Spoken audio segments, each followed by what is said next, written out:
one of the more wealthier families or whatever in my church gave us a bunch of like hand-me-downs, and one of them, there was a starter jacket in it, and starter jackets were like gold. Like it didn't matter what the team was, it was a starter jacket. And it was one of those like it was like windbreaker material, but you could pull it. It was a hoodie, so you pull it over. And I remember wearing it to school and being stoked. And the oldest son in the family saw me and he goes, "Hey, that's my jacket." And then he picked me up and he was like, "Hey, it's like me 4 years ago." And I was like, this is the worst thing that's ever happened to me. Right now, by the way, if you like this story, please tune into YouTube and watch the video because this is a visual story. Oh, here he is. He's just like, we're men. Okay? That means a few things. Men sometimes have strange motives for the things they do. But we are still proud. For if a man loses pride in manhood, he is nothing. I'm a man. I'm sensitive. Confronted with their true selves, most men run away, screaming. Isn't this a strange conversation for men who aren't crazy? You make me want to be a better man. Hey, buddy. Hey, buddy. Welcome back to the Better Men Film Club podcast. That's what you're listening to if you didn't know that. Now you do. This is the podcast where Nick and I use the lens of film to explore, challenge, and dissect the messaging that we as men have received over the last century or so, both the positive and the problematic, all in the hopes to be better.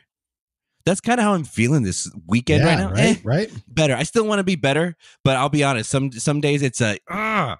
I know. Today it's like like that's all I got. My lower back's hurting, Nick. Yes, it's kind of a like, you know what? I have a lot on my plate right now. Being better is definitely in there, but like I might not get to it today. Yeah. Like the way I'm going to be better today is to like rest get some lumbar support. You know what I mean? Absolutely. Yeah. I'm sorry. I didn't mean to tag this as an explicit podcast, but now we have to. Yeah. We're going to have lumbar support right out of the gate. Ooh, it's getting spicy. Yeah. It is. No, we're recording this in mid-January, and it definitely feels like, okay, I kind of feel like somewhat rested from the holidays, but it's like when you've been, you hurt your foot or something, and you're like, you know what? Sitting down, it feels fine. I'm going to walk to the kitchen, and you're immediately like, oh no. Yeah. I still need crutches. I'm not even kidding. This analogy is just for Kate. Yeah, of course. Who hurt her foot.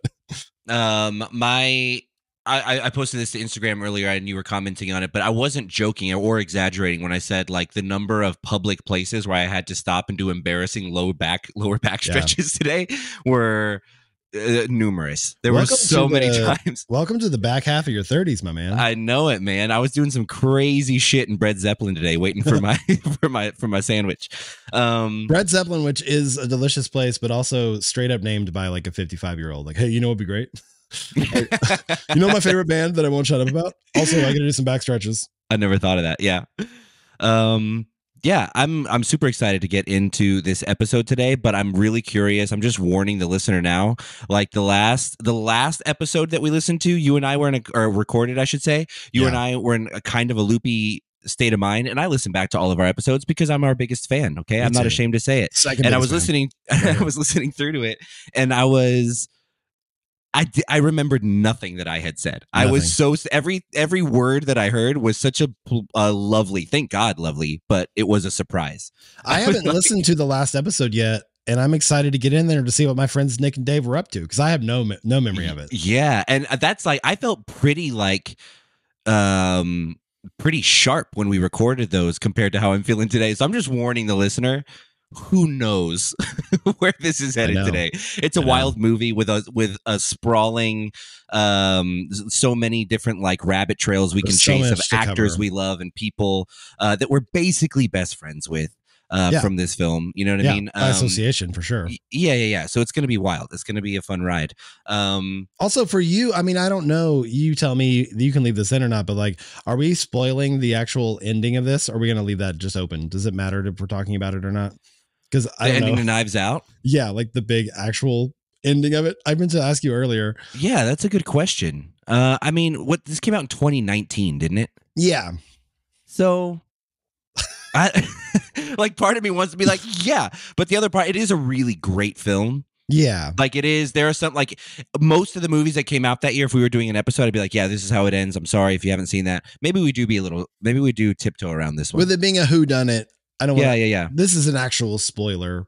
Like that might kind of, here's the thing, knowing it, watching it again, it's so fun. Like it does its job so well. Well, and I can say this. So you're listening to an episode about Knives Out right now. It has kind of this sequel-esque, I mean, I guess it's a sequel in some ways, movie that just came out this past Christmas, Glass Onion, which we're going to cover in our next episode.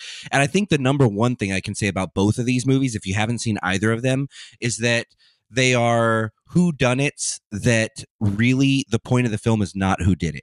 Yeah. Like both of these films spoil whodunit about halfway through and make you go, I mean, honestly, Knives Out even earlier, about 25% of the way through, they're like, hey, here's what happened. And you're like, wait, what? What am I going to watch for the rest? The next hour and a half? And then they go, yeah, it's not about that. Like we're going to give you the feeling of that whodunit film that you love, but we're going to completely reinvent that, which is what Rian Johnson does best. Rian Johnson subverts expectations incredibly well. It's why I hated him when he did the Star Wars movie. But to his credit, he was just doing what he does really well. J.J. Abrams gave us what we wanted with the Star Wars sequels. It was total fan service. Yeah. And I mean, like I say what we wanted, what I wanted. Some people may not have. Rian Johnson came in and was like, yeah, this is, I don't know why y'all are surprised. This is what I do. I give you a movie and then halfway through it go, I'm not gonna give you anything that you would have expected or wanted out of this, you know? Yeah. And within this medium, he's just a god. He does so well. It's so good. I mean, the first thing I think I saw him of his was Brick, which is so good. It's if you don't know, it's a high school, it's an indie film. So go back and look at, I mean, it didn't get a lot of attention that year, but it's basically a high school whodunit. Played in like a film noir kind of way. Yeah. Joseph Gordon-Levitt is the lead, and it's incredible. It's a thing that is a through line through Rian Johnson movies. I've noticed through Looper and through the Knives Out and Glass Onions, and I'm missing one. Brothers Bloom. There's like these. I don't know. I think I know what I'm about to see, and then very quickly I'm like, okay, this just feels different. This, like with Brick, I was like, this is weird. What is happening? And then 20 minutes in, I'm hooked. And then the rest of the day, I'm speaking in like old 1920s speak. Seriously, I'm like, who's in charge of this haberdashery? Literally, imagine like a teenage Joseph Gordon-Levitt in a Dick Tracy style neo-noir where all of the characters are high school juniors, and you're like, this is it is maddeningly good and at the same time just bizarre. They don't even address the fact that like this 16-year-old kid doesn't say I'm tired. He goes, oh, I've got knives in my eyes. And you're like, what? Who talks like this? But it was so freaking good. And we can get into some of this stuff too before we get into the actual Knives Out of it all, because I do agree with you. I think it'd be best not to spoil this film for people. Just know that if we touch on something that feels like a spoiler, we know what we're doing. We're not spoiling anything. Yes. The film is still going to surprise you in a number of ways. But just to get into like the Rian Johnson of it all, even, I have such a deep affection for and respect for creatives who routinely work with the same group of people. And not that, I know that could sound boring to some people, but like, I love the fact that like Tarantino has his people that he goes to. Scorsese has his people that he goes to, because it's like, it's the same way that like, U2 wouldn't be U2 without Brian Eno and Daniel Lanois. You know what I mean? Like you have these producers that gave them their sound, and it's like there are definitely like these directors who are auteurs and Rian Johnson is one of them, who are in complete control of their craft. And I wouldn't say any less of the actors in their films. You know what I mean? Daniel Craig is like has been blowing me away in the last like 5 to 6 years, the roles he's chosen and stuff that you just absolutely like, from Logan Lucky to this film, the Knives Out and Glass Onion, James Bond. Like the dude has crazy range. But when you get both of those together, you know what I mean? When you have like a true auteur and like an incredible actor, and you go like, that actually bring the best out of each other, to see them keep going back to that, it's like, it feels like a little family reunion every time you see them. Absolutely. You know? And so Rian Johnson's known for, you would remember more of the actors that he's worked with. I know you have a little bit more of an encyclopedic memory with that, but I think Brick being one of his or his first major film? I think it was his first one. And so Joseph Gordon-Levitt being probably one of the more notable actors that you'll notice keeps popping up in a lot of Rian Johnson films. Yes. A lot of, but not all of. Whereas Noah Segan, maybe a little bit of a lesser known actor, at least compared to like a Joseph Gordon-Levitt or someone who's like carried franchises and stuff like that. Yeah. Still incredible actor, great writer, director in his own right as well. I'm pretty sure, I'm not making this up, he's been in every Rian Johnson film, right? Yeah, Noah Segan has. Yep. Yeah. So it's Brick, Looper, The Last Jedi, Glass Onion, or Knives Out, then Glass Onion. He's in all those.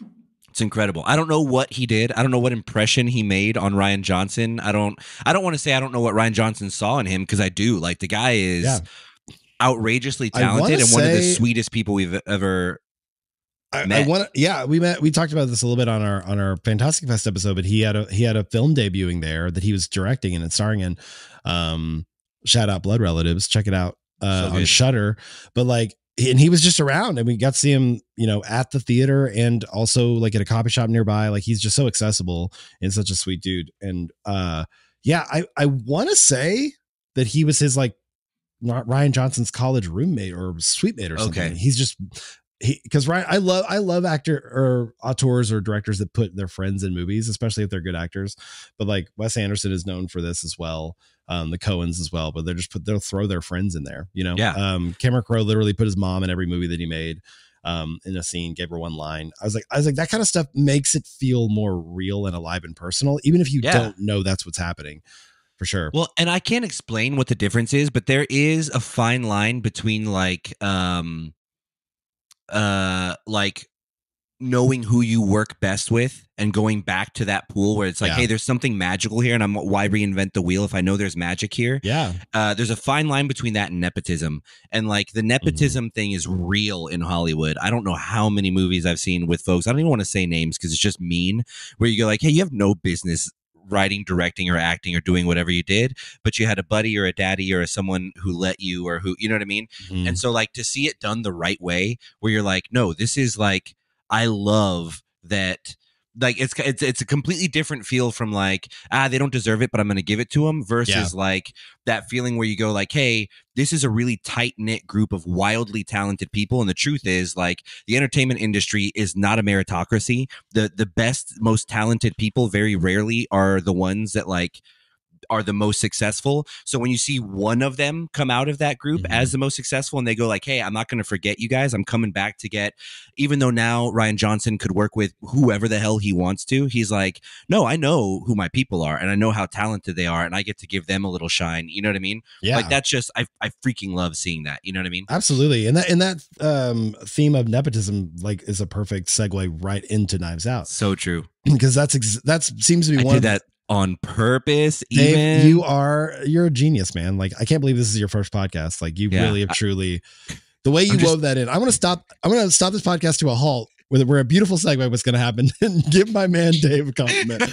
because he was complimenting himself, but I want to take it. No, absolutely. It was on purpose. I was like, that kind of happy accident happens all the time where I'm like, oh, that's because nepotism is basically that is a huge part of Knives Out, and a huge role is like, at some point, money kind of poisons a family. Yeah. Especially if this is a movie full of people who want money, but have no idea what to do with it if they had it.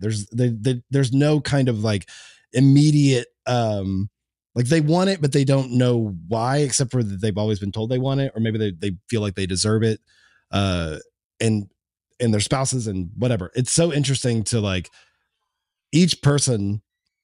Like the whole point about whodunit is like, oh, anybody could be it. But to set a whodunit inside of like a family of like, because the plot is essentially like Harlan Thrombey, which is a great name, not for me to say, but a great name to write down.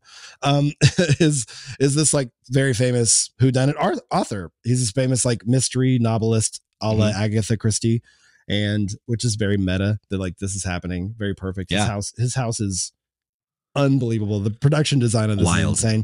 Maximalism to its maximalist. Absolutely. Yeah. But essentially he passes away after his 85th birthday, and while the family is there and his nurse. And so when we meet these characters, they are being interviewed or whatever. They're not really suspects up to this point. But they're talking with Lakeith Stanfield and our boy Noah Segan, are the detectives, and then Mr. Daniel Craig himself, Benoit Blanc. With anybody else doing this accent, I'd be like, get out of here. But get over yourself. He's so good. It makes me so happy. Dude, who would have known that? Like, I think is Daniel Craig a character actor? Like, I never thought of him that way. You just look at him and Rachel Weisz and go like, hey, y'all are just a super sexy British couple. You hit the lottery. Everyone, like, you're the it couple. Y'all are both absolutely gorgeous. Yeah. All you have to do is go on screen, say words in your own normal voice. Yeah. You will sell tickets. Everyone will want to be with you and or sleep with you. You have it made.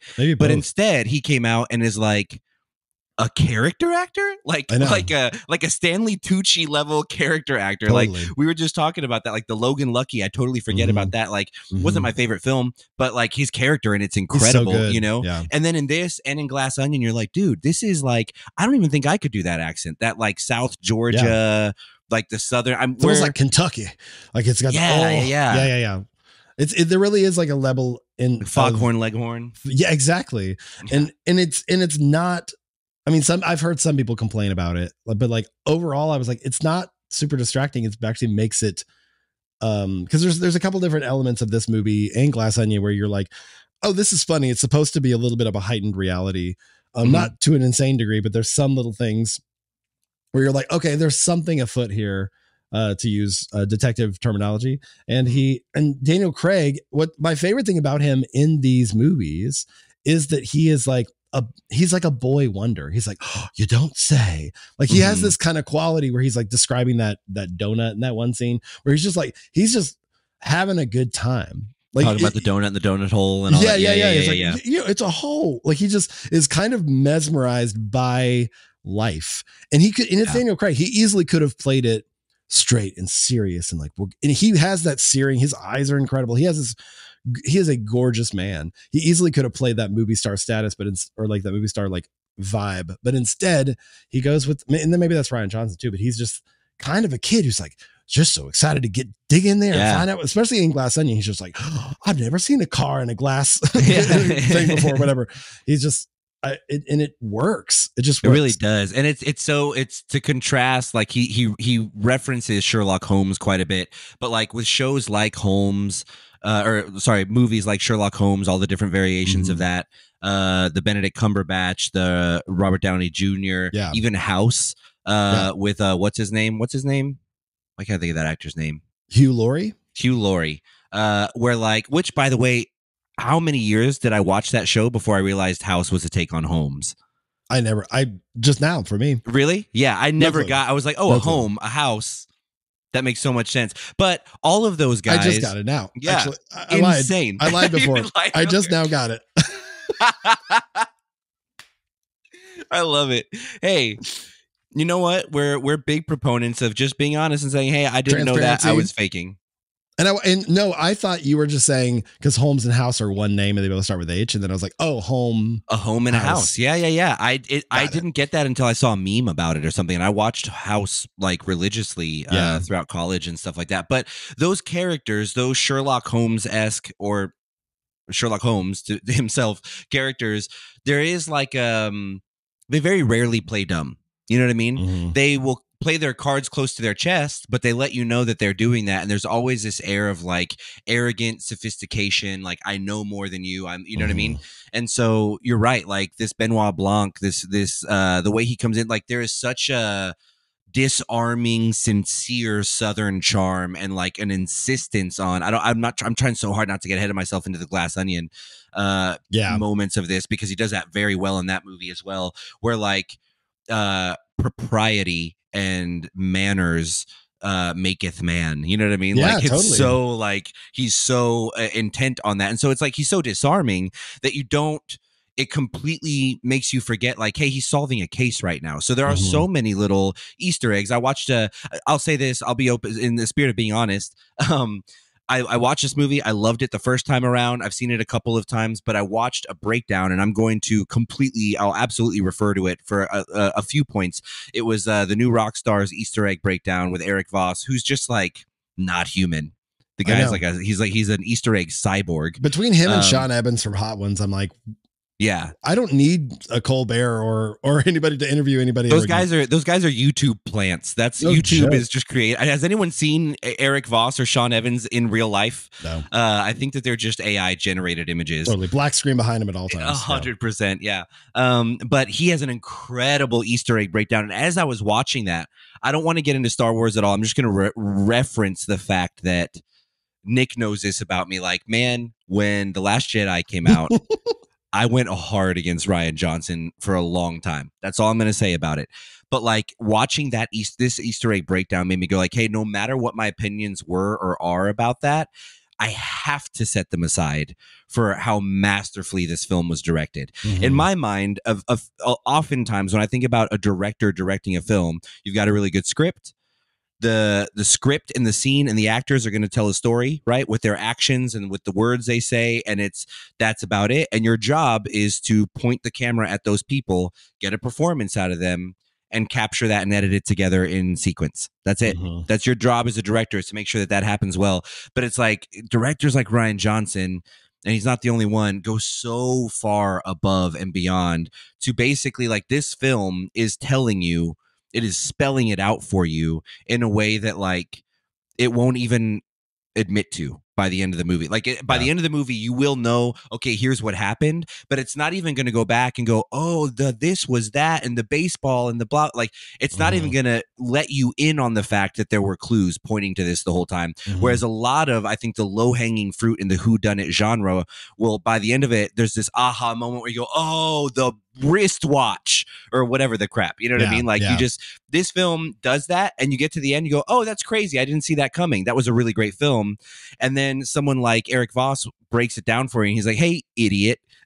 Hey, Dave, you stupid idiot. That's how I felt watching it. Yeah, you must have like an exclusive subscription or something. Yeah. I'm a joiner on YouTube. No, but it's where he just breaks it down and is like, hey, he was telling you this over and over and over, with the way this was framed, with what was behind Benoit Blanc in this scene, with what this painting meant, or with what it just, like, he spelled it. And it, like, watching that video made me go like, I'll never complain about a thing that Rian Johnson does ever again. Want to bet? I can't wait for our Last Jedi episode. Hey, we're not doing one. We're not. No, because at some point I would like to be in the same room as Rian Johnson and make eye contact with the man. But no, I know exactly what you mean there. The intricate detail of all of his stuff is just incredible. And like, it's one of those things, like the same thing as kind of what, like, Wes Anderson, like, if you just look at the guy, you're like, huh, I never would have thought. Cause you know, you just think the person who would write this kind of movie, or even like Brothers Bloom or Looper or whatever, has to live on some other planet. Like, I don't understand the way that, in the same way, like Charlie Kaufman or all these guys, I was like, how did you even get there? Like, like and anybody who puts meticulous detail into something, like, it gets me to notice. Yeah. And then also the thing that I love about this as well is that, like, it's a stacked cast. If you haven't seen it, it's Chris Evans, Ana de Armas, Jamie Lee Curtis, Michael Shannon, Don Johnson, Toni Collette, Lakeith Stanfield, Christopher Plummer. It's this wild moment. I mean, on top of Daniel Craig in the lead, I guess, but it really is a joint effort. And then on that, they throw in these people like Ana de Armas, who's essentially like being ushered throughout the entire film as the person who kind of knows more than she's saying. Like, she is definitely this precious, like, pure figure that they're trying to keep, like, manipulate in certain ways, the family is. And then Daniel Craig's character trying to pull her this way and that way, chase her down, kill her. Like, she's just this kind of like precious egg. They're like this golden goose, you know? And I've never seen her before. I'm like, who is this? Like I feel like even planting, like we talked about this a little bit with in the Mad Men podcast about John Hamm. It's like when you put an unknown in a prominent role and they nail it, she just gets to be this character of Marta. Like, you believe her because, and she's also, her character is supposed to be, if it was like Jennifer Lopez or something, you wouldn't believe that she was just a immigrant worker working for this rich family. Like, you do kind of, you're like, they I mean, she's gorgeous, obviously, but you're like, they could have pulled her off, gone to a hospital and be like, hey, we just found a real nurse to put in here. Sure. And I will say, I I was an Ana de Armas fan before this film. Like I was excited. Yeah. Like she at this point had been in like War Dogs, Blade Runner 2049. Okay. So like she had this is definitely, I think, one of her bigger breakout roles. There's a really, I don't want to draw attention to this movie for the wrong reasons, but it has really funny moments in it. There's a movie called Knock Knock that came out in 2015 with Keanu Reeves, where he is like the model husband and father. And one night there's this crazy storm, and these two like Wild Thing, stunning, gorgeous young college girls, I think, like knock on his door and like, hey, our car broke down. Can we come in? And it's like one of those, like they're trying to seduce him into a threesome the whole time. You're like, no, be good, Keanu. Like you're a good guy. Yeah. And it turns from like, it goes from one of those like will they, won't they movies into like a home invasion. Like they like capture him and are holding and like are remember this movie. Like his life is in danger. Yeah, no one does because it wasn't a huge movie or anything like that. It's called Knock Knock. It's honestly like wildly erotic and hilarious because like it jumps the shark so many times. It's just insane. But so she had kind of just been the hot girl though. You know what I mean? Even in Blade Runner 2049, like and honestly, this is probably coming more from a place of awkward obsession with her where I'm like, excuse me, Nick, I knew who that was. But it was literally like, I mean, seeing her in she plays Miles Teller's wife in War Dogs. And in Blade Runner 2049, she is the AI that what's his name? Gosling. Young Harrison Ford, Gosling, is like has his relationship with whatever and sees all over the place. And she is just one of the most, she is a perfect human being.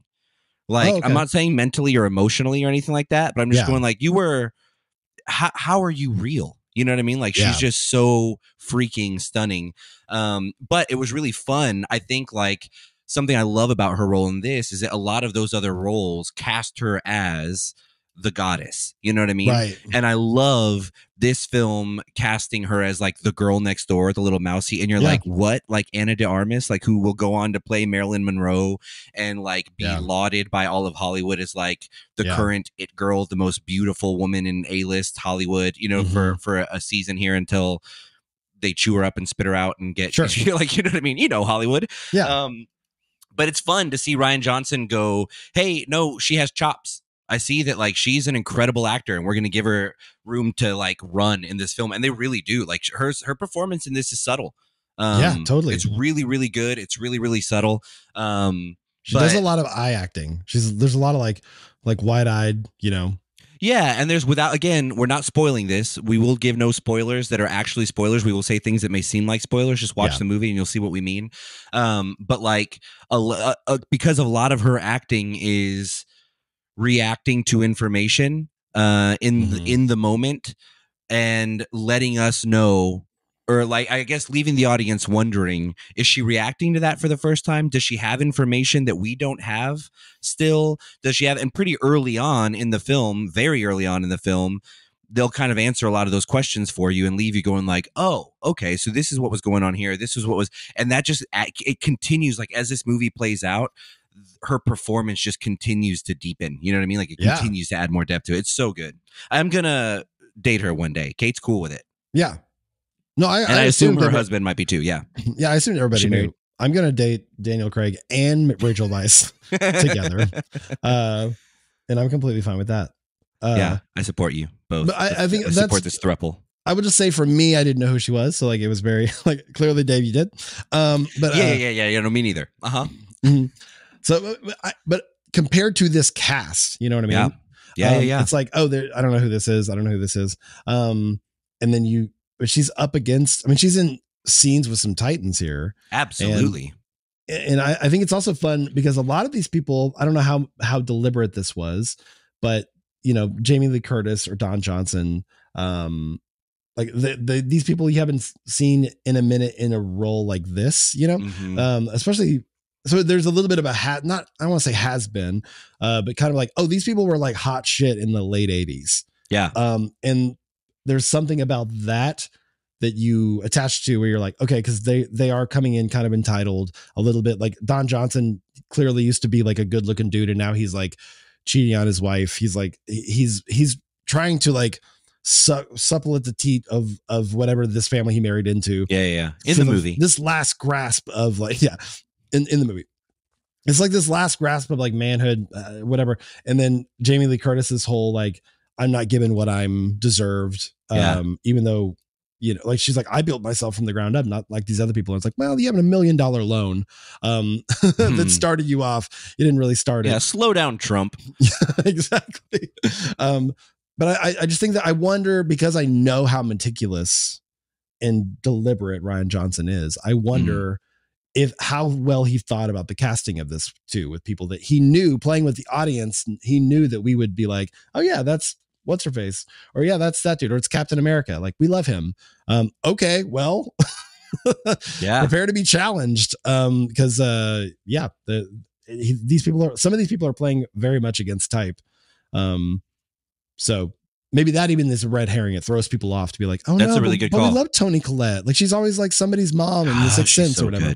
He really did cast against type in a lot of ways. I mean, I shouldn't even say that. I don't know if it is against type. If anything, I'd be curious to hear him talk about the casting in this. I do agree that like I can't quite put my finger on it. Yeah. But the casting plays with your head a little bit. You know what I mean? And we do have Rian Johnson here with us. We might get to him later. We'll ask him about this. Here I am, guys. Hey, no. I hate Star Wars. I'm just kidding. Wow, Ryan, I thought I muted you. Hang on. Why do all my impressions of people I don't like come out like Ben Shapiro? They really do. They really do. So if we get to Ryan, that's fine. We want to talk about his movie first, and maybe we'll get to him. We'll see. Yeah. Sorry, we ran out of time for Rian Johnson. Yeah, exactly. We'll just pull a Kimmel. No, but the casting. The casting. Well, that's all I had to say about that. If you want to talk more about the casting. Yeah. Well, I mean, in terms of the casting, I do think I'd love just to jump in to the film itself. Again, I think we'll probably, or at least for me, if you've got more to run on with it, I'll probably stop about halfway through plot-wise. Yes. And leave it at that, because I think there are a lot of themes where we could camp out on that. But even just some fun, and again, these are super early on Easter eggs. I almost feel like if you haven't seen this for the first time, these aren't going to spoil anything, but it'll give you, if you can train your brain to start looking for these things early on, you're really going to enjoy this movie. This is not a movie you should be passively watching. No. This is a movie you should treat like an escape room. Like, sit down and really think about it while you're watching it. But right off the get-go, I love when you arrive at the estate, when Benoit Blanc, Daniel Craig's character, arrives at the estate.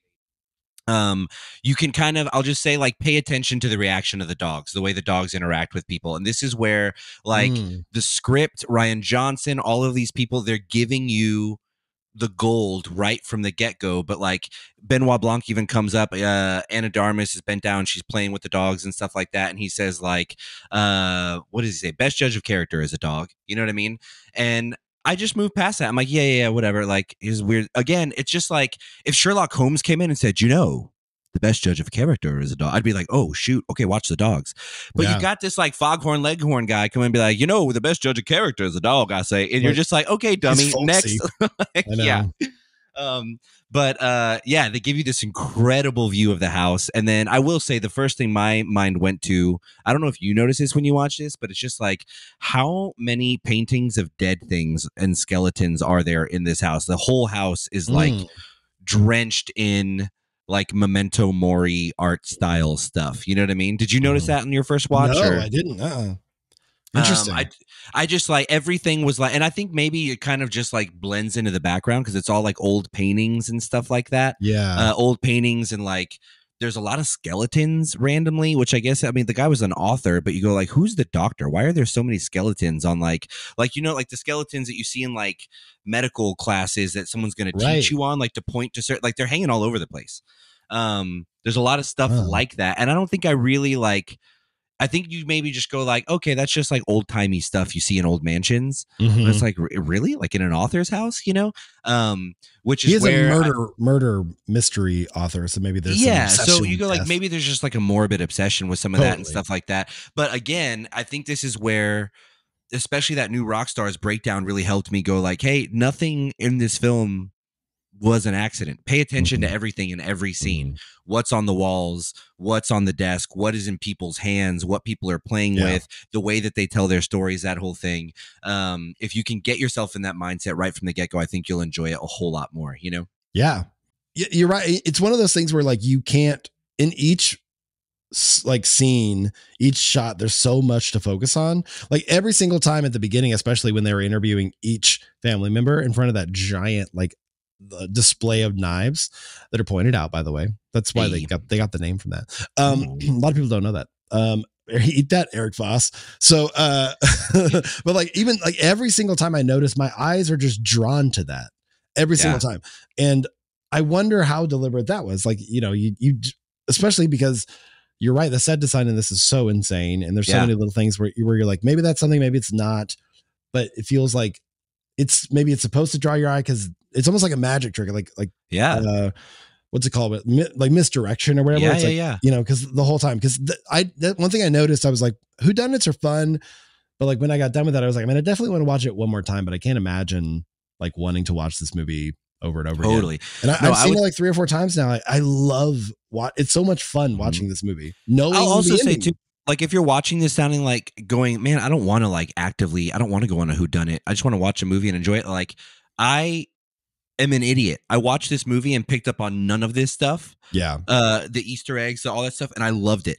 Yeah. Every single time I watch this movie, I watch it numerous times. It's a blast every time. You can kind of articulate why you like it, but like, I didn't catch all of these subtle hints and stuff like that. It's just that like I almost wish by my second or third viewing someone had been like, hey, pay attention to some of the framing and some of the blah blah, because it's just like, oh, you're just enriching my viewing. So don't feel like you've got to be like a college professor to like really enjoy this film. It's not going to feel like homework for sure. I will say, you mentioned the knives in the deal. He's got this big kind of circular weird halo of knife things that like plays into the story, and that while the what's his name, Harlan Thromley or whatever, passes away, the whole family is being interrogated by Daniel Craig's character and a local state trooper and detective played by Noah Segan and what's his name, Lakeith Stanfield, not Stanley anything. Nope.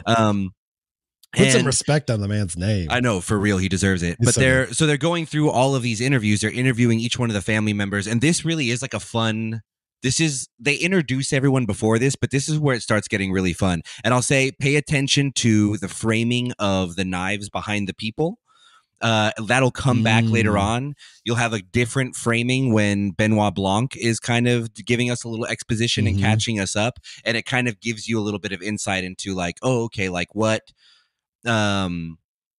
Even just the things behind the people while they're talking is giving you a clue as to like their motivation and where they're coming from. There's a really great moment in the beginning when they're talking to Benoit Blanc and they're like, who the hell are you? Because they're being interrogated by Lakeith Stanfield, and he's just sitting behind them, like playing with this little piano, like seemingly interrupting the interview and stuff. And they go, who are you? And the camera zooms in on him. It doesn't zoom in, but you get a close-up shot of him.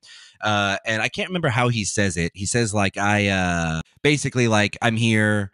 Like there's a private party who's asked me to be here to like investigate this whole thing. And while he's saying that, he's framed up, there's a skeleton right behind him, like looking over his shoulder.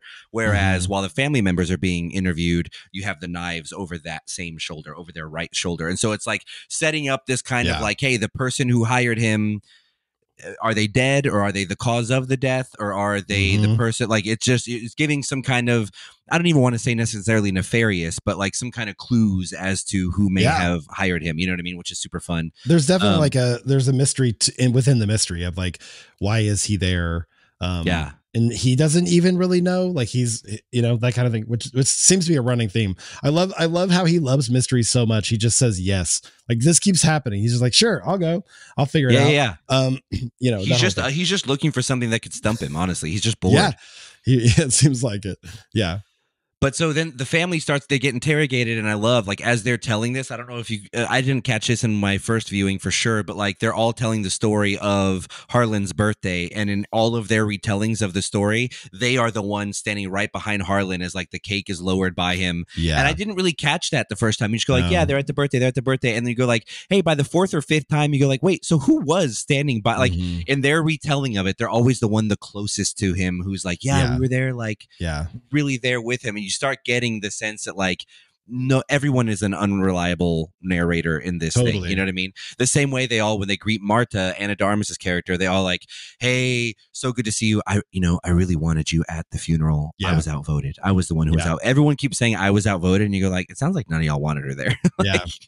Also, that interrogation scene, I noticed that in interrogation, they all, when they are asked about Marta, they all say she's from a different country. Yes. Like in Nicaragua, or like they're just, they don't actually know. Like they're just like, and they're all making it crazy, and like it's like Nicaragua and Panama and blah blah blah. Also, just FYI, like based on like where they are in the country and the status of her family as like undocumented immigrants and stuff like that, it's probably just Mexico. Like they're like making this like exotic, this like she's from Nicaragua, from South America, from blah. It's like no, she crossed the border. She's from Mexico, probably. Anyway, also ask her. On that note, it's funny. There's a really funny scene later on where what's his name? Don Johnson's character. I can't remember is it Richard? Or Rick or something like that. He's the whole time he spends this entire movie virtue signaling in the dumbest ways. Like I love one of his earliest things is he's talking to, I think it might have been Lakeith Stanfield. I can't remember who he's talking to. I'm just assuming it's a minority because he's virtue signaling. Yeah. And he's like, I saw Hamilton before it was on Broadway. Like, and you're like, that makes you an ally, my guy, because you saw a super exclusive film about or musical about minorities before it was super popular. Like, shut up. Did you notice that in that scene when Don Johnson's character, who's probably the Trumpiest about all these people, he's arguing against it's clear that they're talking about Trump, but they don't ever say his name, but he's arguing against like him being like a racist, and he hands, like without even thinking, he hands Marta, the nurse, his plate or his cup. It's like this like very subtle, but like she's not the help, dude. Not only she's that, just brown. Not only that, he calls her into the room to make his point. He's making a point about race. That's right. He calls her in. He's like, "Hey, Marta, come here. See what I'm talking about." And he asks her some questions about her family. He's like, "That's what." And he asks her a question and then cuts her off as she starts to answer and hands him his cake plate. And she's like, "Dude, I'm a nurse, not the help." Yeah, I love that. I love it. Like, I'm probably more educated than you are, dude. Like, literally. I literally went to nursing school. So I don't know if he's the Trumpiest or if his alt-right son is the Trumpiest. That little kid. Definitely. Walt's, my gosh. Walt's kid. Oh, yeah. At one point, he calls her an anchor baby or something. Oh, God. This is so terrible. Absurd. It's so gross. I mean, I will say that, like, that's one of the craziest things about this film is you're going, oh, who killed Harlan Thromley? And then like literally 20, 30 minutes into the film, less than that, maybe you see how he dies. They show us. They just show you, here's what happened. You're like, what? Like, and I remember being disappointed going like, what's the movie going to be about now? I know, me too. I was so like, invested. It delivers, by the way. So keep watching. Delivers. It delivers, but they, man. And there's just so many, again, I don't want to get into all of them. There's so many moments in this movie where I'm not trained to watch movies this way. I'm just watching the person talking, but like in every scene, you can look at what's in their hands or what's framed over their left or right shoulder. And it's like, there's hints. They're telling you what to watch and what to keep your eyes on and all that kind of stuff. I'll just say that because like the ones I want to call out are pretty spoilery. But I will say one of my favorite things, I wish I could take credit for this realization, but this is going to play into how this moves forward, is, and maybe we may even need to cut this to reorder if there's other stuff you want to call out first, but you see in some flashbacks, you see Marta and Harlan playing this game. What's the game called? Do you remember? Go. It's just called Go. I don't understand the game. You play it with these white pieces and these black pieces, and he routinely gets annoyed when they play this game and will just flip the table and just like it's just so funny because they have a great relationship, but he's still kind of a dick sometimes. It's okay. He will redeem that. But I think it's really interesting. Something that Eric Voss called out in this is that like he gets annoyed routinely because he says like, you're really frustrating to play with. And she says like something to that effect. And she says like, yeah, that's because you're trying to win and I'm just trying to block your moves. I'm just trying to create a beautiful pattern. That's what it is. So she's just putting her pieces down on the board where she sees a space to create a beautiful pattern, and it continuously blocks his moves. She's trying to live a beautiful life, and it continuously blocks his moves and ruins his plans. And I think it's interesting because what we're going to see, Eric Voss called this out. I want to take credit. I refuse. Listen to me. Being virtuous, cite your source. But is that like all of the family members, all of his children and in-laws, they are trying to best him. They're trying to play a game. They are trying to strategize against Harlan the same way that he is trying to strategize kind of against his family. But it's Marta who, by just trying to play a beautiful game or live a beautiful life, is foiling all of these plans. And I didn't really catch this. There's some obvious moments of talking about race and immigration throughout this movie, but even to think about the fact that when Harlan plays, he's playing with the white pieces, and when Marta plays, she's playing with the non-white pieces, and you go like, this is pointing to how the character of Marta, just by being a virtuous person or being a whatever, is going to tell me if this is spoilery, but is basically going to break this chain of whiteness. Totally. No, that's a great way to put it. Yeah, Eric Voss. Is that spoilery to say it that way? No. Okay, that's actually a perfect way to say it without spoiling anything. I mean, if you haven't seen the movie, you don't know what that means. Thanks, Eric. But yeah, for me, that's something that I don't think I camped out enough on the first time, was just kind of like the commentary of like breaking this chain of like generational wealth, of whiteness, of, I don't want to make whiteness the villain here. You know what I mean? In this movie, that's the form that it takes. And I'm like, we can obviously talk about like how in this country, at least, that seems to be the dominant power or whatever. I don't want to make whiteness the villain, but it kind of represents the villain in this movie. You know what I mean? I mean, and you can even take whiteness out of it and just say entitlement, which most people in this country who are super entitled are white people, because we took it from Native Americans. We're like, we earned this country or whatever the stance is. And then, but that's a huge part of like a theme that runs through this. And also just the time it came out. It was so timely because it was in 2019 in this time of like 3 years into the Trump presidency. There was so much like a family whodunit in the middle of a time, which was like people were avoiding their families because they were just having all out arguments and fights and stuff over the Thanksgiving table. It's like the perfect movie. And this movie came out at Thanksgiving. Like, are you kidding me? Like, it seems incredible. Like it's this movie started so many fights. Absolutely. Or it gave people a break from it for a minute. So many racist uncles were like, I want my money back. Yeah, seriously. I say. I like the way that one fella talks. I like the way that one fella talked, but he ended up being a bad egg, I say. That's right. That's right. But there's a lot of like, for me, like watching the first go around, I didn't notice a lot of the stuff that you were saying, but like I knew that there was like, you know, when you watch it, you're like, I know I'm not looking in the right place. I know I'm missing stuff, but I'm just going to let this wash over me. And there's so much to let wash over you. To your point earlier, if you haven't seen this, like you can watch this not passively, but just like not like treating it like homework, and it's still delightful. It's still, in the fact that like, I don't know how you do that on a writing level where you're like, if you want to be invested, you will be rewarded. If you just want to be like, I just want to watch a movie to kill time, like it's there for you too. You know, it's not like Interstellar or something where you're just like, I have no clue what's happening if I just passively watch this. Right. Like even if you're just kind of like popping in and out of the room, you're like, okay, you can kind of still follow it. And I just from a writing level, like I don't understand how he did this, but it really is. It's boggling. And I mean, even when you say I don't understand how he did this, like you mentioned Interstellar right now, which I think is an interesting comparison, because like I watch Inception and Tenet and Interstellar, and I go like, I don't understand the mind that writes this movie. Yeah, especially Inception and Tenet. Those are movies where I don't even think I understood Interstellar, if I'm being honest. No. So like, but especially Inception and Tenet, you hear like Homeboy was writing the script for Inception for 10 years. For 10 years he just kept coming back to it, and it's like you can tell, because as you like the more you dive into it and you try to poke holes in it, the more you realize like, dude, Christopher Nolan left no holes. There are no plot holes in this movie. If you think there's a plot hole, you missed something. You are uneducated as to what he did or what, like, but he buttoned everything up, and we see those movies as that, you know what I mean? I'm sure that you could say there's a message behind Tenet or there's a message behind Inception. I don't want to say those movies are message-less. Yeah. But I don't think that, like, I didn't watch Knives Out. I watched Knives Out thinking there was more of a message and less of a talent for writing the script. And I think that, like, potentially both are wrong.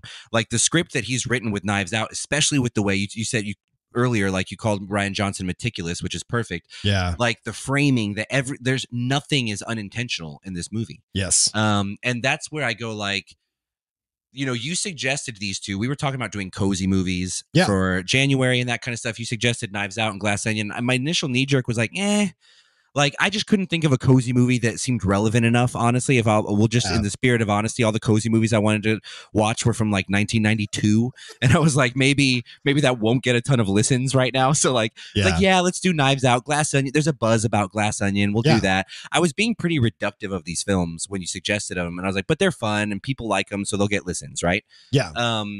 But in rewatching pieces of this and watching some video breakdowns, I go like, dude, movies like this are why we started this podcast. 100%. Because you can sit down like an idiot like Dave and just watch this film and go, that was so fun. I like fun movies. Yay. And then you can also though like get into it and you go like, dude, this is where you can watch a super preachy movie like Crash or something like that. Yeah. And I loved Crash when it came out. I hear people shit on that all the time now. But like I loved it. It is really heavy-handed though.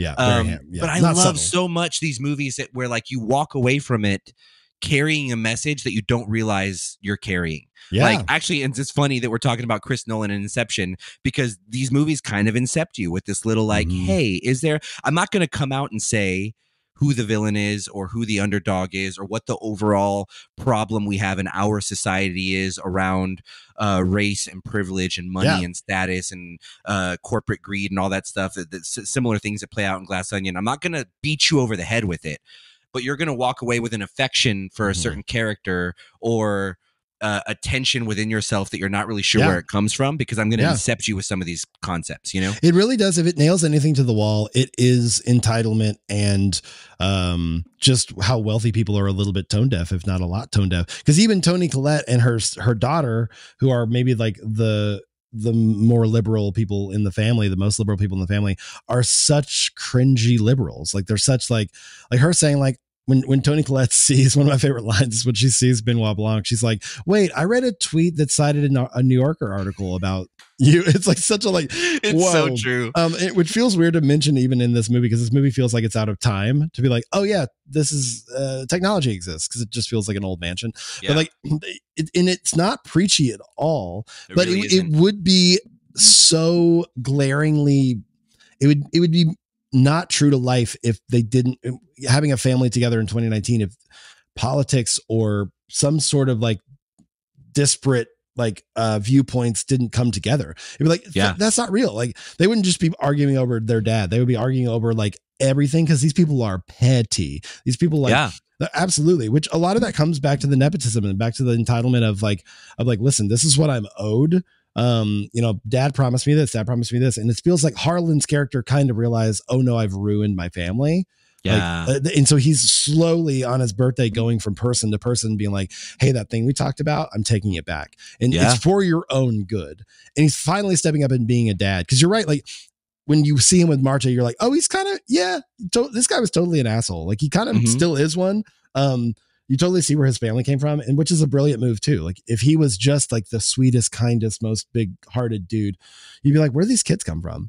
That's such a good point because I do kind of take away when I think about his character, I think about the last moments of his life. Yeah. And that paints the character in a much different light than his family does because like, I don't want to say, this is a tricky this is a sticky wicket. I don't have kids and I'm not like a foremost expert on this, but we're kind of responsible for the way that our families turn out. Like, or for, you know what I mean? Like, kind of, because like kids are going to be screwed up regardless. Like your kids, if they're the best parent in the world, they're going to carry some trauma with them. Trauma is just life. Like that just happens. You know what I mean? But I mean, like self-admittedly, even like Harlan, to your point, is going like, oh, I did this. I meaning to provide for my family, meaning to give them every advantage in life, created this monster. And I think that's another great point too, is I very arrogantly walk away from this film going like, ugh, these conservatives are the worst. But you're right. Like the leftists in the movie, the liberals are like just as cringy of like, oh dude, I do sound like that, don't I? And the daughter pretends to be friends with Marta, Toni Collette's daughter. She pretends to be friends with Marta until she needs something from her, and it's like, oh, Like if she's nice to her if it serves her own whatever, like wants, desires, whatever. It's a total like virtue signal manipulation. And it's almost like Marta's like, oh, just another like woke white girl talking. Like I've dealt with this before. But you're right. Like, and it was a brilliant move to do that too. Yeah.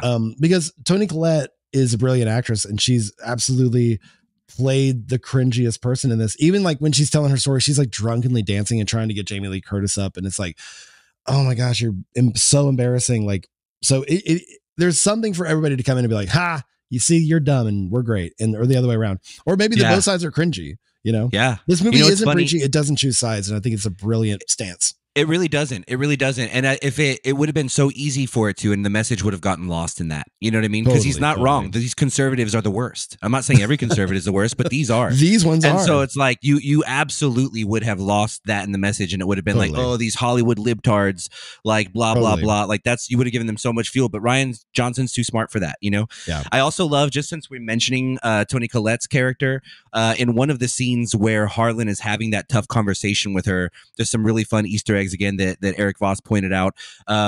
He's holding a baseball in his hand while he's talking to her, and over his right shoulder there's a pair of eyes pointed directly at the ball, kind of telling you like, hey, keep your eye on this ball throughout the movie, because that ball comes back in a lot of ways. Yeah. Again, not a spoilery thing, because you can watch the ball throughout the film and it does pop up at key moments telling you like, hey, this is an important thing. Yeah. Without giving away what is happening. Like, it's telling you what to pay attention to, but you still have to be pretty damn smart to figure it out. But so that's a fun thing. Like, keep an eye on the ball. There's also is it a painting or a statue? There's a painting or a statue where there's something in like the bottom left corner of the screen of a parent disciplining a child or something like that. It's like an old paint. I can't remember what it is, which is literally what he's doing to his daughter-in-law in this moment, like giving her the discipline that because he does that, like you said, in all of those scenes when he's talking to them, to go like, hey, sorry, I've raised you poorly, or you know what I mean? I've done, so here's what we're doing now.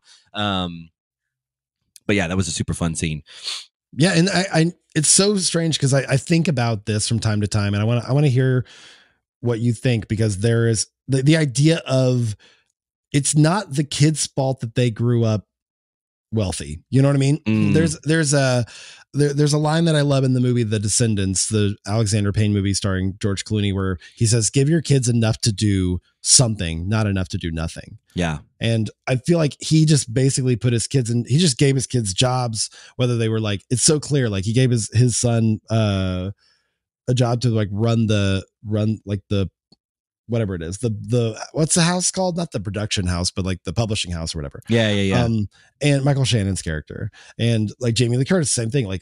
He set them all up to succeed, and none of them earned it. So is it fair to judge people who like, do they have to work a little bit harder? Is there a little bit of like privilege bias where it's like, just because you were born on third base, do you still get to like, and maybe you are genuinely a good person or talented or whatever, is it unfair to malign you because of where you came from? Like, as Americans, we love the dude who came from nothing, who and now he's on top of the mountain.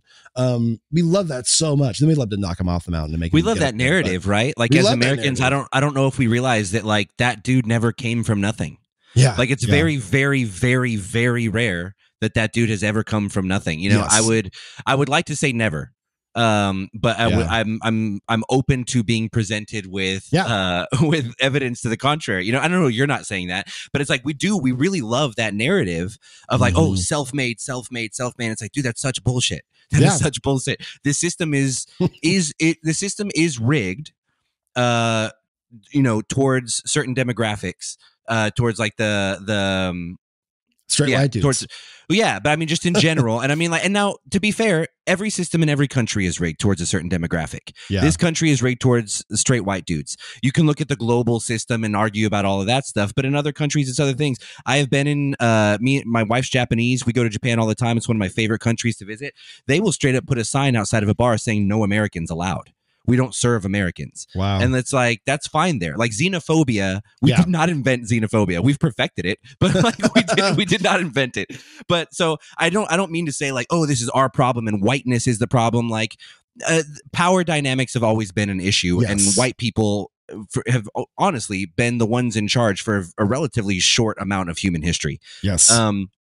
So it's not the whiteness thing, but I do think it's interesting when you talk about that, like that quote, give them enough to do something, but not enough to do nothing. I remember I had a friend who used this incredible analogy a while back, where he was talking, he kind of likened generational wealth or our generational inheritance as to this metaphor of like a house, right? Where, so this guy, his father was an immigrant. He moved over here from Mexico. I'm not sure if it was documented or undocumented, but he landed in San Antonio. He had nothing. Homeboy found a pecan tree, planted up under that pecan tree, and that was his damn pecan tree. This is like a real story. Okay. It sounds like an allegory. Yeah, but I thought it was he just moved over here. He planted up under a pecan tree, started harvesting the pecans and selling them. And everyone just kind of learned like, hey, those are his pecans. That's his tree. It was just a tree on some random piece of land that no one owned, and started selling and saving up and all this other kind of stuff. When he tells the story, when my friend tells me the story, he says like, my dad moved over here and found a plot of land, essentially metaphorically, and built a foundation, just a slab of concrete for me to build something on. Now, like later on in life, his dad owns, like, he's a small business owner. He owns multiple businesses, not pecan related. But like, you know what I mean? He's worked really, really hard to build these businesses so that his sons could have a foundation to build a frame of a house on it. And my friend would tell me, now it's my job. I get to build whatever kind of house on this foundation I could, but I couldn't have built a house without the foundation my father laid. Now my kids are going to get to put walls on that house and a roof. Their kids are going to fill the house. They're going to furnish the house. They get to decorate the house. None of these stages is more important than the last, but none of them can be done without the last one being done. You know what I mean? Well said. And so it's like, what happens when you have a child born into a fully furnished and decorated house? Well, I don't know. I don't even know the answer to that question, right? Like, someone should write a book on it. It's a great metaphor. But like, I don't know what the answer to that question is, but it can't be lay around and play Nintendo Switch in the house that I furnished, that my father put the walls and roof on, that his father built the frame for, and that his father built the foundation for, you know? And so I've always loved that, because if I'm being honest, it helps me with the chip on my shoulder. You know, like I'm a first generation immigrant. So like I think that's how you say that. I always get confused with first and second generation. My parents were both born in Mexico. Both of my siblings were born in Mexico. They moved here. I'm the only member of my family that was born here in the States. I grew up in San Antonio. It's a super brown place. Like, if you're Latino in San Antonio, you do not feel like a minority. Yeah. My friends joked about me being a minority. They called me racial slurs. I don't mean that. I'm not being like a victim here. Like, I called myself those things. We all joked about it. It was the 90s. so like that was how we joked. We said words you don't say anymore. But like, we all joked about it. I knew that in the grand scheme of the American dream, I had a leg down, if that is a way to say it, if there's an opposite way to say leg up. But like, I knew that I was a minority. I knew that the odds were stacked against me in some ways, but I'm really grateful for maybe the one thing. I'm grateful for San Antonio, for the San Antonio Spurs, tacos, and this thing. Outside of that, we got the heck out as soon as we could. But like, I grew up not fully feeling the weight of the what's the opposite word of privilege? I'm like, I'm struggling here, but like the full weight of the fact that like the odds are kind of stacked against me. You know what I mean? The full weight of my disadvantage, I should say. Disadvantage, because everywhere I went, people celebrated my culture and my color and my people. And when I moved to Dallas was the first time I realized Dallas is statistically wildly diverse. It is culturally straight up white and nothing else. The city overall has a very white culture, even though it has a very diverse demographic. You know what I mean? And there's pockets, but the city overall of San Antonio has embraced Latin culture. And so anyway, all that to say, moving here was the first time in my mid-20s where I had to come to terms with the fact that like I had disadvantages. I would go on sales calls with my best friend who was white, and people would shake his hand and not mine. And it was like little things like that really started to piss me off that I just never had to deal with. And I think back to that analogy though of privilege, and it helps you a lot it helps you, honestly, I should say it helped me have empathy, and it helped me with the chip on my shoulder to go, hey, you know what? This guy was born into a fully furnished house and he doesn't get it. He doesn't get that, like, I was born into a house with I feel like I was pretty privileged, honestly. I feel like I was born into a house with 4 walls and a nice roof, and now it's my job to furnish it and to move forward into like I didn't feel like I was that many steps behind my friends who were born into more privileged situations. You know what I mean? Yeah. But thinking through it that way helps me go like, hey, you know what? This guy, he was born into a fully furnished house. He doesn't get it. He doesn't get what my father did. His father did something else. His father did something great for his family too. He just doesn't get the difference here. And so that analogy, I think in general, which I think is kind of funny because it ties in a lot to this movie where they're talking about like, so who's going to inherit Harlan Thrombly's mansion and estate and all this stuff? Who's going to inherit the fully furnished house with the foundation and all that kind of stuff? Literally, you know? And like, I was thinking back through that as I was watching some of these breakdowns to go like, I should call that friend. We don't talk anymore. Be like, hey, you should write that book, my guy. That was a really great idea. But I have to tie back to that kind of analogy because if not, I just get angry, if I'm being honest. And I don't want to be the angry brown guy, you know? What's crazy is like we all were born the way we were born, like in the place we were born. We didn't choose to be born. But that said, like we all have our own starting block. And there's also an element of like, of grass is greener, where it's like, I think if I was born Judd Apatow's kid, I think my life would be dope because I would have this opportunity, whatever, blah, blah, blah. But like, but Judd Apatow's kids are like, man, sometimes I wish that I was born to some banker in Omaha because this is what a weird life. And whatever your normal is, and whatever you want to do, there's always somebody to point to, and there's always somebody that you can easily use to like, you know, point to your chip on your shoulder.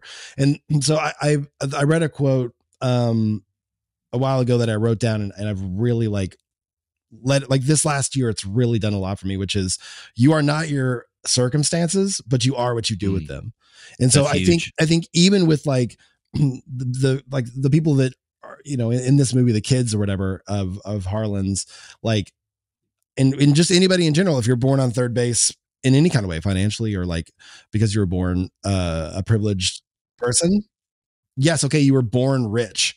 Cool. What are you going to do with that? Because if Jamie Lee Curtis's character, you know, or even like, what's her face? Toni Collette's character, Joni. Yeah.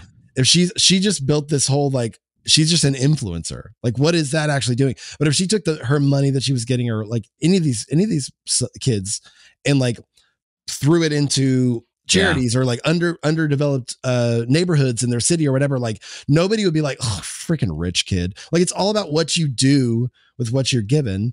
And a lot of times I think a lot of the problem with these kids is like they don't, I mean, I grew up a lower middle class kid, and I was always jealous of, like, I become friends with the rich kid because they have the best sleepovers and best snacks. I was just like, you guys have a drink fridge? Yeah. What? Yes.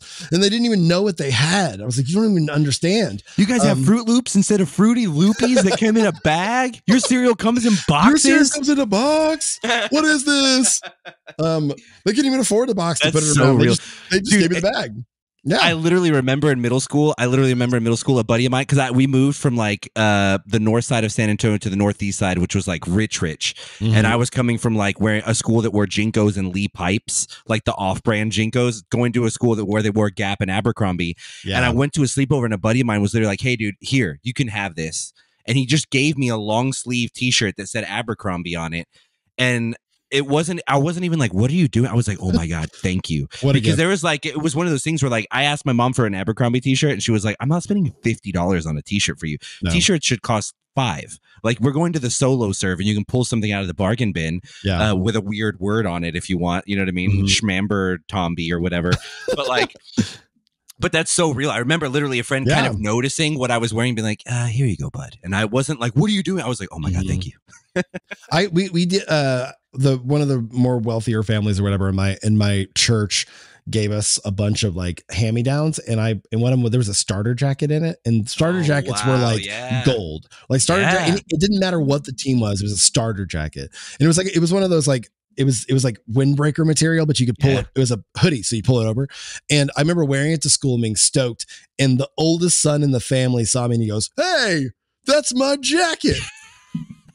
And then he picked me up, and he was like, "Hey, it's like me 4 years ago." And I was like, "This is the worst thing that's ever happened to me." Right now, by the way, if you like this story, please tune into YouTube and watch the video because this is a visual story. Here he is. He's just like, He I remember he was like a 6'3" like basketball player, and he was just like, whoa, hey, it's like little, and he wasn't bullying me, but he was definitely just like, hey, this is hilarious, and I was like, you are destroying the illusion that people are like, oh, Nick Flores, cool, he's got a starter jacket on. And I was like, I can never wear this again. Like he just immediately sullied the reputation of that jacket. I was like, oh, it was like a Charlotte Hornets, which they were cool in the 90s. Yeah. But oh man, just stuff it's like so that. Funny.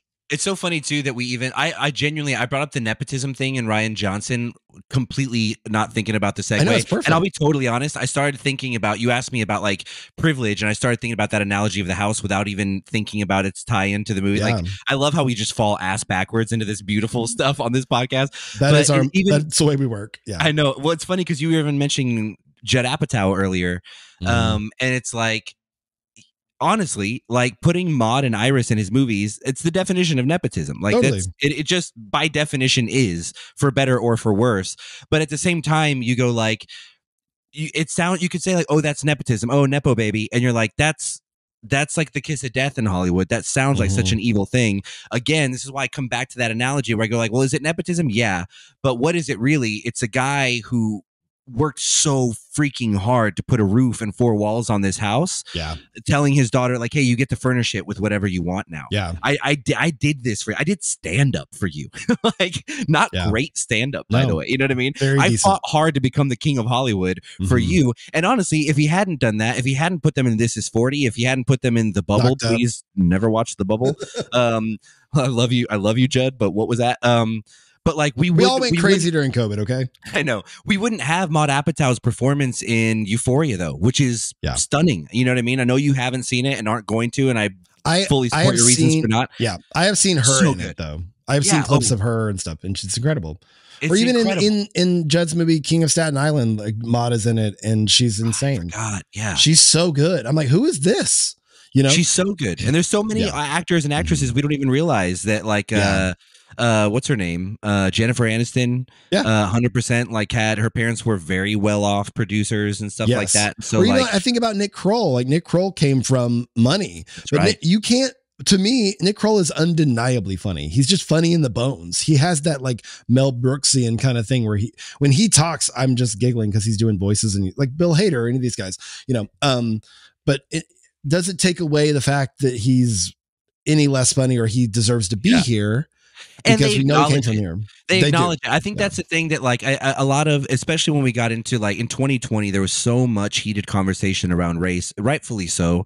But it was tough to handle, to know how to handle those conversations, or I should say navigate those conversations at times, because you would have people, and I kind of get it, going like, so what? I should be apologetic for my privilege. I should flagellate myself, or I should, you know. And it's like no, but like you should just acknowledge it. Just go like, yeah, I'm privileged. Like, oh my God, I think I said it to you. Have you seen that TikTok? There's this little boy who's obviously reciting something he's heard. It's him and his little brother. It's like the 7-year-old and his like 4-year-old little brother. Yeah. And he's like, white people, like black people are not treated as well as white people in this country. And it's not okay. And it's not. And then the little boy goes, are we white people? And his kid goes, yeah. And the little boy goes, thank goodness. Or what is like, phew. He goes, like, it's so real. It's so real. It's so real. Or he's just like, thank God I'm the privileged one. Dude, that's okay. It's okay to be like, dude, thank God. I'm honestly, I'm not white, but I'm pretty damn privileged. Like, we are among the most wealthy, you and I, Nick, who like have our financial issues, are among the most wealthy 1% of humans in the history of our species, let alone the people alive on the planet right now. America loves to do the whole 1%, 99%, all that stuff. That's worth talking about. The wealth disparity in this country is troubling, and it's a problem. But at the same time, I go like, I'm super grateful I was born where I was born when I was born here. I'm super grateful I'm the only person in my family who was born in the States, and that I've had all the privileges my sisters didn't even, you know? And it's okay to be grateful for privilege and to acknowledge it. And I think that's something like a lot of those stars that you're mentioning, like Nick Kroll will be like, yeah, I came from this. I had this. He talks about it a lot. Yeah. It becomes a bad look. It's funny. I just saw this on TikTok as well. I don't ever know how to say his name. It's Chael Sonnen or something like that. Anyway, he's an MMA fighter. And there's a clip of him circulating TikTok right now where he's like, yeah, everyone's saying I'm privileged. You know, there were some years where like my dad didn't even make or okay, fine, but like barely made $100,000.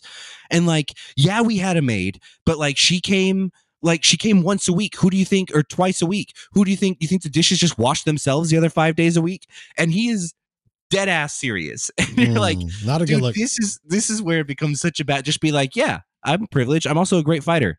Can we move past it? Yeah. Like, I'm a great fighter because I was privileged and I was able to do that. Yes. But here I am, and I am a great fighter. How I got here it's not really part of the point. I'm a fighter, and that's what I'm here to do.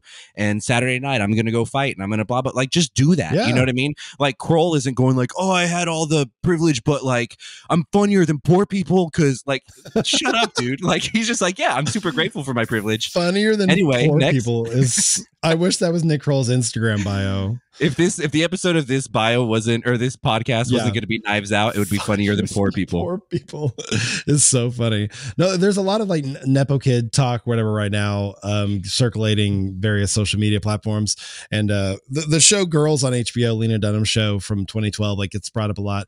And I think like that's part of the point of that show. And I really like that show. But like part of the point of that show is they're pointing out that these people are terrible people. And a lot of them is because they started on second base or whatever. But like, and it's starring a bunch of Nepo babies, which is what's insane. Zosia Mamet is one of them who plays, I can't remember her character, Shoshana, in that, and she's David Mamet's freaking daughter. Like, at what point are you gonna be like, yeah, my dad's David Mamet, like one of the most famous playwrights of all time. Also, I'm a good actress. You know, like it's literally like she's so good, and not just in that show, but just in everything she shows up in. And yeah, it's just it's such a weird thing. And I'm not saying like, oh man, we should really give them a pass. But like, I think people who have started with immense privilege, there is I can empathize a little bit and be like, because I have mine. Like there are people who look at me and like, oh, to have what Nick has, or like to start where Nick did. Like musicians, like my dad's a musician. I got a leg up a little bit because he showed me a lot of the ropes so I wouldn't have to like struggle so much. Yeah. And because of that, like there probably are some people who'd be like, oh, that'd be so great. My parents hated that I even touched a guitar and always tried to like, get me to not even play at all. Like I played in bands with guys whose parents were like, you have 8 months to get a real job or I'm going to like throw your bass guitar into the fire. And like crazy. And just like my parents like kept buying me guitars, so the privilege is, please don't get a real job. Nick. Yeah. They're like, oh my please gosh, do like, this instead. Yeah. My dad's like, please, I need to live vicariously through somebody. Because weren't your parents were college professors, right? Yes. And we're like, please don't go to college if you don't want to. Yes. Like they taught me out of it, or they just gave me another option. They were like, they're like, anything you want to learn, you can like go to trade school, which is basically like joining a band and going on the road. They're like, if you're just going to get into college and flunk out and then waste time, why waste time? College will always be there, literally. Like I remember my dad saying like, he was like, I have a 35-year-old mom in my class right now, and she's the best student because she actually wants to be there. Yeah. So he was just like, go do whatever you want to do. The college will be here, which is another form of privilege because I've had free tuition to the school that they taught at. Yeah. But I never felt privileged, and I think sometimes that's the difference, like having that conversation and then also having the self-awareness to be like, oh yeah, like I actually do. I did have a leg up in this way and this way and this way, and other people didn't. I'm going to like notice that, or I'm going to like factor that in when I'm arguing with this person, or I'm talking to this person, or I'm complaining about why don't these people just go ahead and get a job already? Like, what? Homeless people can go get a job at the McDonald's. Like you hear all that argument all the time, and it's like, dude, there's so much nuance going on here. Everybody's starting from a different starting block. Yeah, you're so right, and I do think again, like this movie does such a good job of skewering both sides of that and just going like, hey, like I think if there's one emphatic message in this, it's like, hey, the line of privilege needs to be broken. And I don't mean to say that means like, hey, we need to get rid of white people. That's how that will be interpreted by some people. That's not what it's saying. It's just saying like, hey, this is like, maybe it's not the best time for the people who've been in charge to continue being in charge forever. At some point, the pendulum needs to swing back the other way. And I'm not even just talking about like race, or again, because like in every country, there's going to be a dominant demographic. Here it's white people. And so we like to pretend that white people are like the global evil or whatever sometimes when we talk about race. Yeah. But man, I was even talking about this at a dinner party with some friends the other night about just I'm trying to think of even how to say it, but misogyny, the male-dominated society that we live in, the patriarchy, as it were. Yeah, you and I are both feminists. That's a buzzword. Men calling themselves feminists is the cringiest, eye-rolliest thing, in my opinion. Yeah.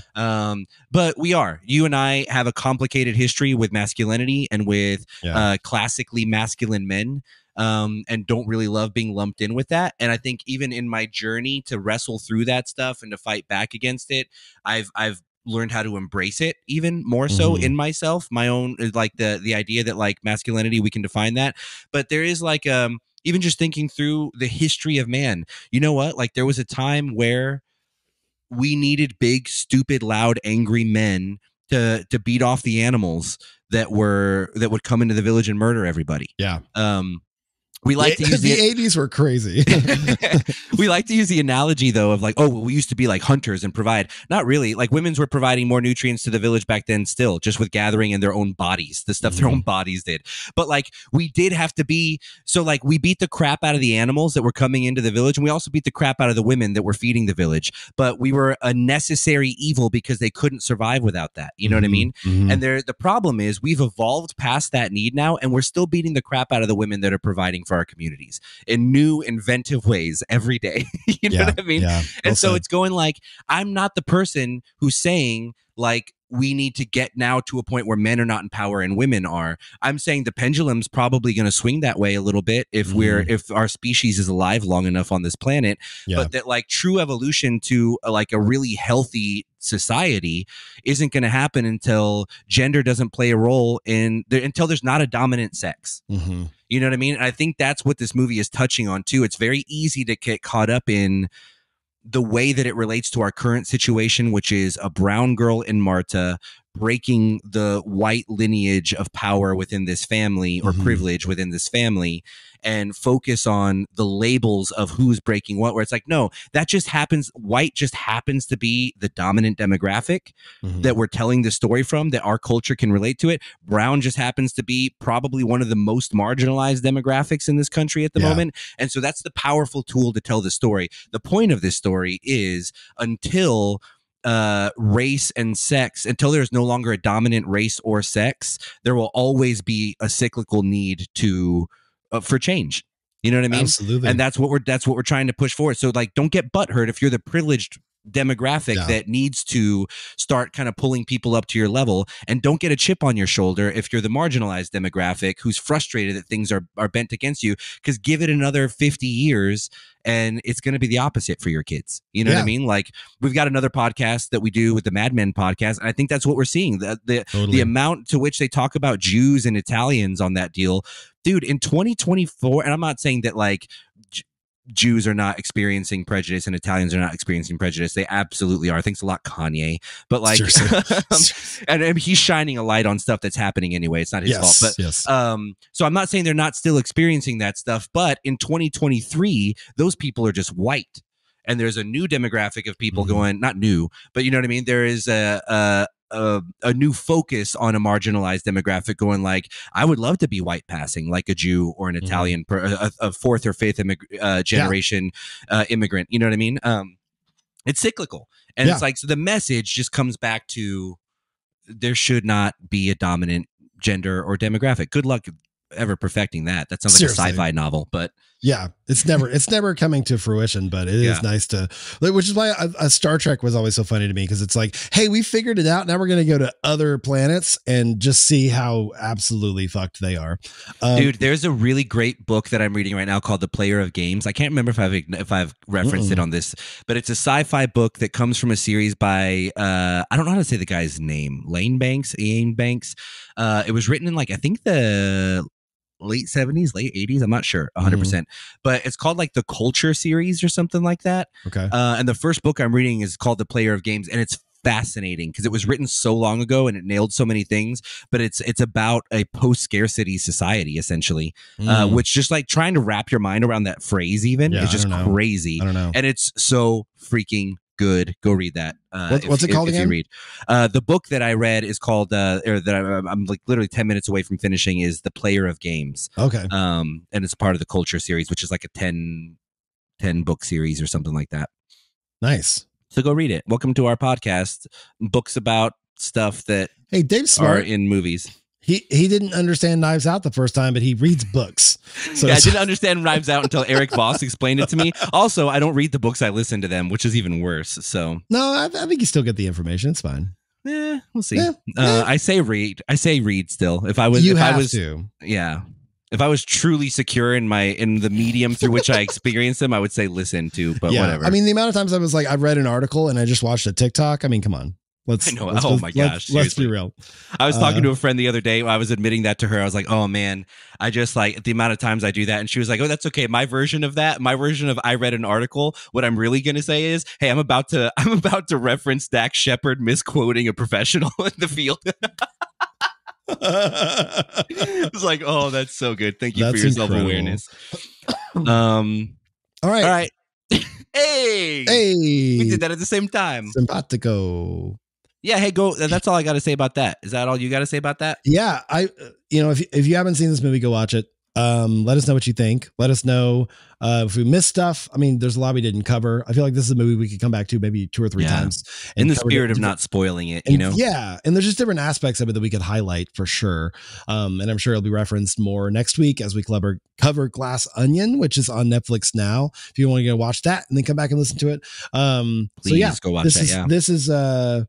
This is our ploy to get Noah Segan and Rian Johnson to come on this podcast. We're just going to cover their movies. We didn't talk enough about Noah Segan in this film. That's the last thing I'll say is like, man, he really freaking, it seems silly to say it because he's been an incredibly talented working actor for a really long time. Yeah. And I don't think I would have noticed that had we not had a chance to see his film premiere at Fantastic Fest, to talk to him there, to realize like he was so generous with his time. Totally. He was so generous with his insight into the industry and his experience. Going from being an actor to his directorial film debut with Blood Relatives, which is on Shudder now. Like, such a great guy, but like, dude, his character in this film is so freaking good. And again, it almost feels like it almost feels rude to say it this way, but like he is holding his own with some of the strongest A-list actors. And it's like, well, yeah, of course he is. He's been acting in movies like Brick for decades. It, though. It's like, I don't know who this guy is. Like, because he's a character actor, you're not, in a scene with like Keith Stanfield, Ana Darmus and Daniel Craig, you're like, this guy gets like 3 laughs. It's like, so what good. Is this? It's so good. Yeah. But he's so good. Yeah, follow us everywhere. Better Men Film Club on Instagram and TikTok. Better Men Pod on Twitter because of their stupid character, whatever. He's Nick Flora everywhere. I'm at Dave Wears Black everywhere. Follow us, tweet at us, yell at us, compliment us. Tell us what physical trait you like most about us. Tell us, say mean things if you want. Say mean things into like a Ziploc bag and put that Ziploc bag in your shed and get it out next Christmas and swallow it. Because I don't want to hear it.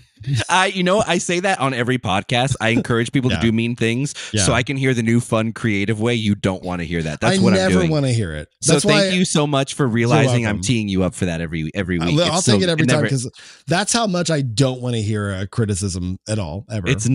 Then you never don't deliver on that. What? Thank you. You always deliver. So I had the quote last week. Correct. My quote was multipass, which is from The Fifth Element. Starring Bruce Willis and Mila Jovovich. That's right. And a bunch of other incredible performances by, Chris Tucker, Gary Oldman, all sorts of insane people playing insane roles for an insane movie. Good. Yeah. So good. And I think it was an easy one. If you didn't get it, I mean, forgive you. You're not as cool as us. I have this week's, and we'll end it on this. So thank you guys for listening. This week's quote is, know why they call that pea shooter of yours a blunderbuss? Because it's impossible to hit anything farther than 15 yards.